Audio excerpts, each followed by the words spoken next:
How you guys doing? All right. Good morning. This morning. It's it was a 6 o'clock flight, so I'm a little drowsy. So just bear with me now. Yeah. So whenever you guys are ready.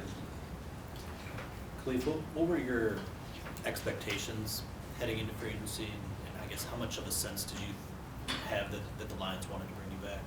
I mean, they told me like even after the season ended, man, like we respect who you are. We think you fit into the to what we're trying to build here, and man, you can just feel the energy in the room as far as what's been in the process of being built right now. So yeah, as far as my expectations, man, do every year that I've been in the league has been different, man. I've done new things, achieved new things, been on different teams, man. So I just take being in the league itself as a blessing, man, and just allow it to be open. So, yes, sir. Different things every year. When you first got in the league, it was real tough for you to find a permanent home. Mhm. You had the nice 3-year run in Tennessee, and now are kind of set up for maybe a 3-year run here. Mhm. Just I guess going from that undrafted guy, not knowing where the next paycheck was going to come from, to having back-to-back kind of stable situations. What has that meant to you? It meant a lot, man. It's there's a idea of playing in the NFL, man. But there is another side to it. This with the undrafted story is why I have so much respect for the guys that are still fighting, man, because it is a fight, and then especially not knowing your next paycheck's gonna come, because you could be gone tomorrow. You really just never know. So it's definitely been a blessing, man, and just always preach, man. Just hard work, man. It goes a long way, and eventually the fruits of your labor will pay off. So it's just a blessing to still be here. Where's your excitement level with this receiver core now too? Obviously, you're back. They signed DJ yesterday. Josh is back. You get Quintez back, and maybe even some more additions as well as the offseason goes on. Just your excitement level of that kind of group that you've got there now, and what you guys think you can do next year. Oh man, I'm always excited, man. I think when you get to see the character of the guys in the room, man, that's awesome. And it's crazy even with DJ, man. I was telling some of the coaches upstairs, man. I was like, there's a lot of things that go on, but if you actually put on this tape and then you watch the route craft of somebody that size, man, it's really cool to see, because there's another level of playing receiver. There's the stats and everything, but when you see the little details that makes you great, that's really cool to see, man. So, I mean, with all the guys in the room, man, we're always excited, man. But mostly, like I said, they're good character guys, but they're workhorses. Everybody is. So it's gonna be good to build that bond and have that going moving forward. Go into that a little bit more. I mean, when you see a guy like DJ sign, is that common practice to go watch his film and start kind of envisioning how he works with what you do and what the team does? I watch everybody's film, so I knew DJ, but when he was out, I went through the whole Jaguars roster already, so I know all the receivers on there, man, because I think there's always ways to improve your game. So and just you can learn at any given moment. And the minute you stop improving, that's when the next guy comes in. So like I said, I had already known who he was. And like I do a lot of guys in the league, man, just because I'm constantly scouring film to see new routes, new techniques, and what can I do to improve my game. So yeah, I'll watch a lot of film. Yes, sir. What are the details that separate a punt returner? And what are the little details that you work on to improve as a punt returner over the years? The biggest thing I did, I think I talked about a little while ago. So, like 2017, I had struggles and stuff, everything like that. But so what I decided to do was I bought myself a jugs machine, and I went to Colorado, and I caught thousands of punts, like left, right, just so that way during that aspect, I wasn't thinking about catching the football. I was just thinking about making the plays. But I knew that was something in my game I was important, something that's kept me in the NFL. So.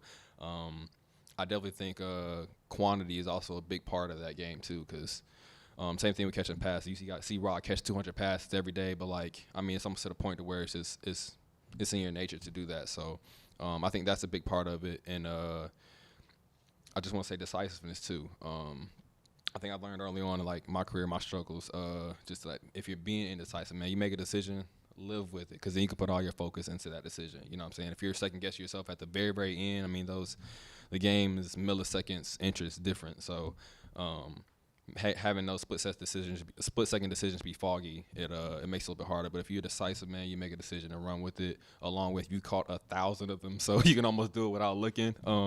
It makes a huge difference in the long run. So yes, sir. this league, obviously, but I mean, your 11.1 punt return average, I think it was 4th best in the NFL, 48 catches. Just where's your confidence level heading into this season, after this season and the contributions that you put together last year? I mean, I think it's always something that you can work on, man. I think I talked to a receiver at the end of the year, man. Just had a long conversation with him, just seeing what changed in him mentally, and he's probably one of the best receivers in the league. So I just peeking his brain.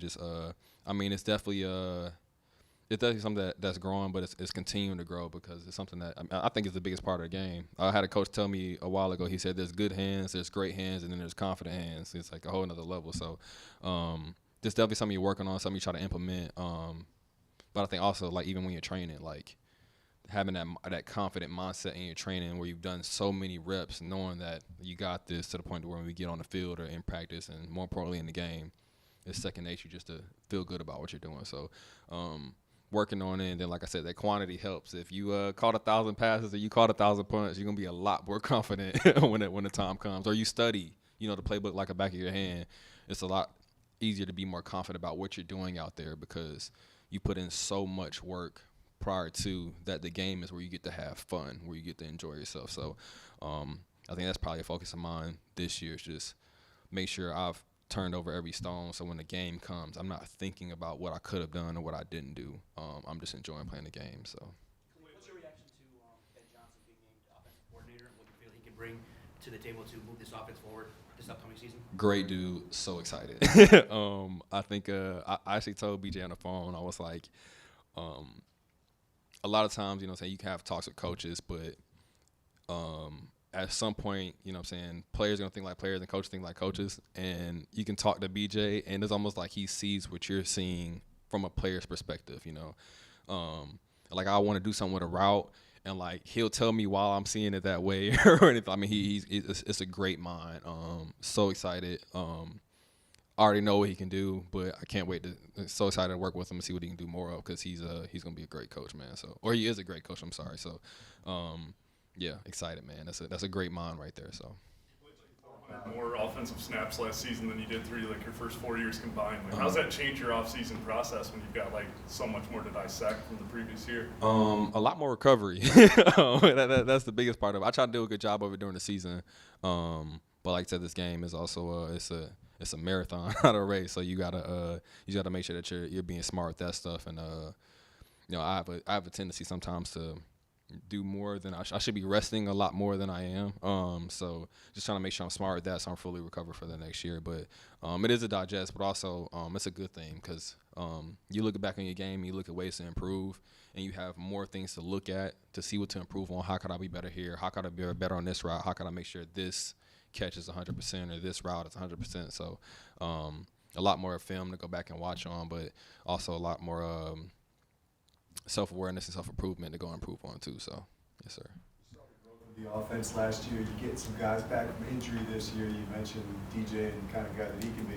Have you thought about what you believe this offense can be this coming season? Man, I think this offense is going to be a testament of the work that's put in. I think every year is almost a clean slate. You kind of can't put anything in the future, the past tense, but what you do right now is going to make the biggest difference. So I think it's just going about there, going there and earning, so everything. It's hard to predict the future, but hard work can do a lot of those. It can mold it a little bit. You know what I'm saying? If you work hard, you won't be able to predict the future, but you can put it in a sort of a box to say these are the potential outcomes. So, man, I think it's just going to be a reflection of how hard we work this offseason because plenty of great guys together. A lot of guys that are bonded together, so it's a matter of putting that into hard work and then allowing the rest to take care of itself. So, just to follow up on what Ben asked you there, you had almost 600 yards last year. Just in terms of free agency, I guess, and the contract stuff, how different was that for you now that you've shown that you can produce in this league? Man, it's always, like I said, every year's been new. Not too long ago, it was I'm trying to get on the practice squad or something, or even have a job. So, man, I'll tell you what, this is instead of I'll let my agents handle a good bit of that. But man, it was such a blessing to be in the league itself that it's always new. It's always, like I said, I'm in a different position last year than I was the year before that and the year before that. So for me, it's not like there's no expectations with it, I guess you can say. It's just, man, like, I'm here in a different position. I'm blessed to have, gotten a chance to have the opportunity to take however many snaps that was, to have the opportunity to do that. So for me, man, it's just like eyes wide open, man. I want to be open to the blessings that I've been given. So, it was, everything's new. So there wasn't like a plan or a detail like, hey, this is what I'm going to, that's like, man, I'm just trying to keep improving, man. And hopefully that everything comes to pay off in the end. So, yes, sir.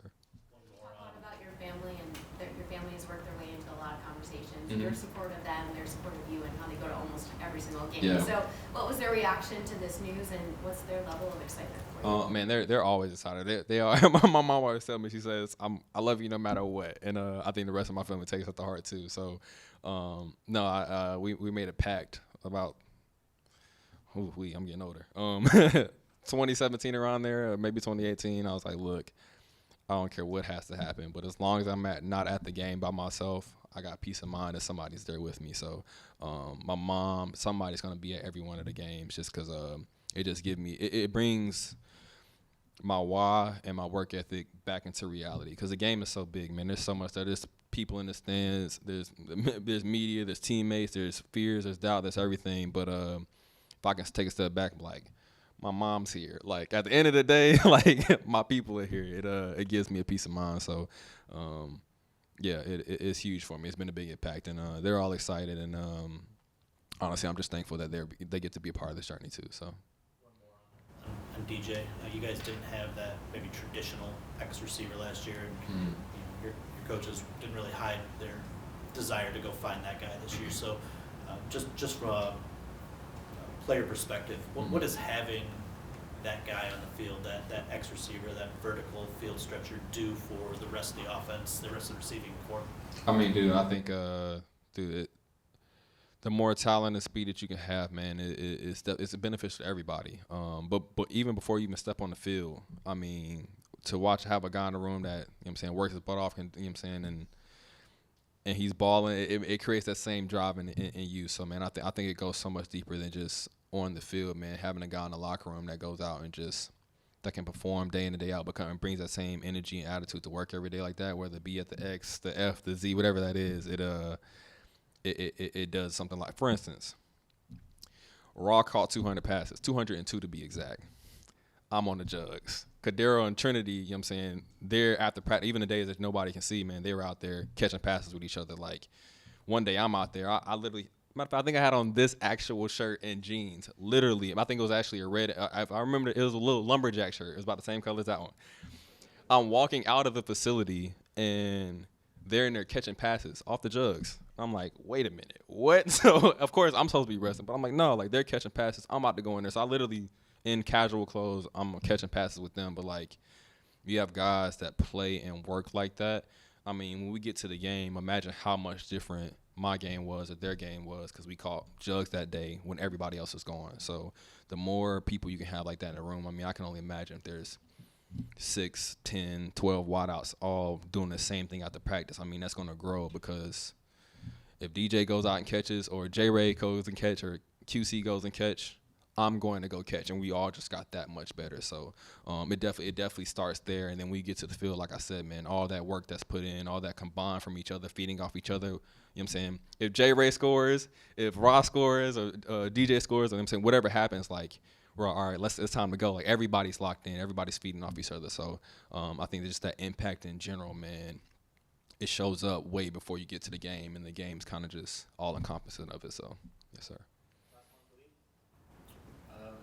So Justin was talking about, adding competition to the room, and the Lions haven't really been shy about saying they're going to do that. I wonder if they've explained to you what they expect out of you in particular in this offense. I think that's going to continue to grow. I mean, it's so early right now, man. But I think from that, like I said, with the expectation and everything like that, I think you go into the season working as hard as you can for the potential for anything to happen. You know what I'm saying? I just want to make sure when my number is called on at any point in time, whether it be 1 time, 10 times, or 50 times, that I got the playbook down like the back of my hand. I caught those jugs and I caught those passes. So that way, no matter what, even if there is expectation, whatever that is, when the opportunity comes and it's here, no matter how many reps it is, I'm ready. So I think that's all for the future. I mean, we got OTAs, camp. There's so much stuff that we got to go through. So I think that's all in the future, man. But for right now, I just want to make sure that my work ethic matches the opportunity when it comes. Because if I only train for one, but it's 50, then, you know what I'm saying, I sold my short shirt. But at the same time, if I train for 50, but there's only one, then that's going to be a heck of a one because I'm ready for 50. So I think that's just the biggest thing. It's just to make sure you're prepared for it all. And, you know, it's so early right now, man. It's just making sure I get the reps that I can to prepare for the season. So, yes, sir. Thank you, guys.